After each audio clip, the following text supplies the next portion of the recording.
For centuries, Muslims have been taught a powerful claim that the Quran is perfectly preserved, word for word, letter for letter, exactly as it was revealed.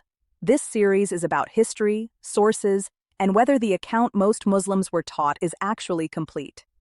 But before debating manuscripts or variants, we need to ask a more basic question. What does perfect preservation actually mean? This belief is rooted in the Quran itself. Indeed, we have sent down the reminder, and indeed, we will guard it. Surah Al-Hijr, 15:9. Muslims have historically understood the reminder to mean the Quran.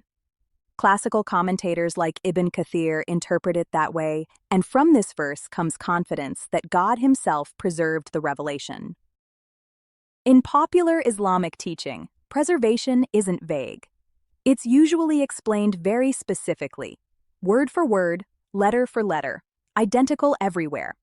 Even modern Muslim scholars have acknowledged that this is the version of the story most believers grow up hearing, even if the historical reality turns out to be more complex. That definition matters. Because once a claim is defined historically, it becomes something history can actually examine. This question doesn't disappear later. It becomes more important once the Quran is written down. This claim isn't treated as a minor detail. It's often presented as proof that the Quran alone must come from God.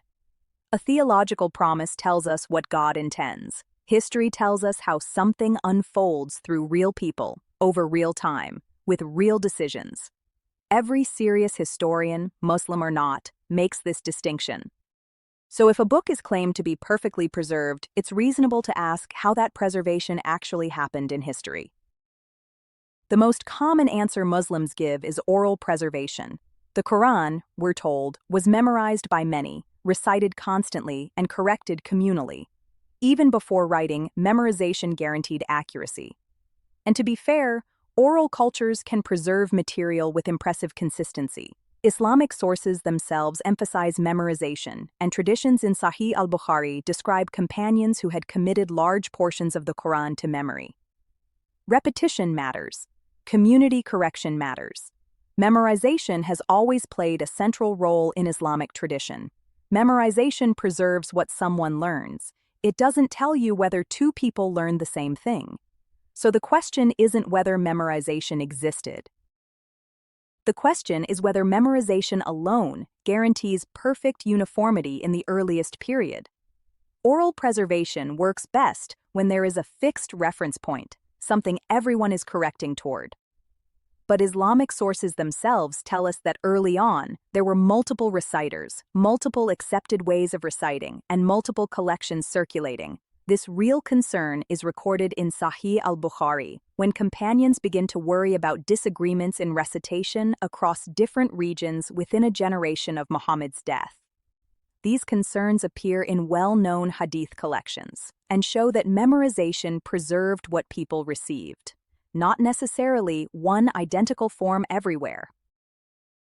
Memorization answers one question well: can material be remembered accurately? But it doesn't answer another. Which version is the reference point?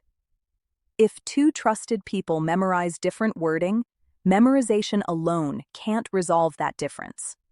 Modern Quranic scholars like Shadi Nasser have pointed out that transmission preserves what is received. It doesn't automatically eliminate variation. At some point, a decision has to be made. And once decisions are made, we're no longer talking about preservation alone. We're talking about selection and standardization. At this point, we've established something important, and it doesn't require rejecting Islam or accusing anyone of bad faith. Oral memorization explains how the Quran was transmitted.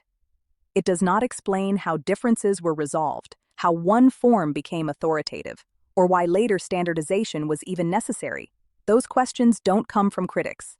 They come from Islamic history itself.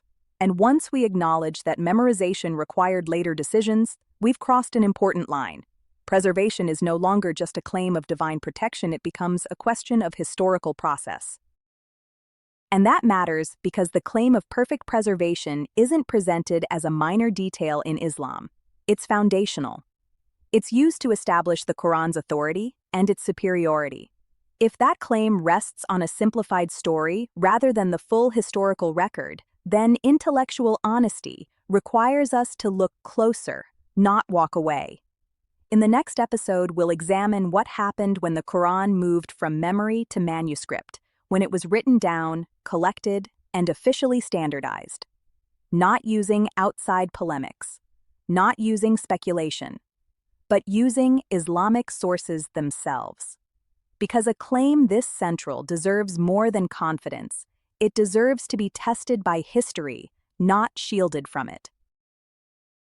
If you're ready to learn, grow, and speak truth in love, join us, subscribe now. The conversation starts here.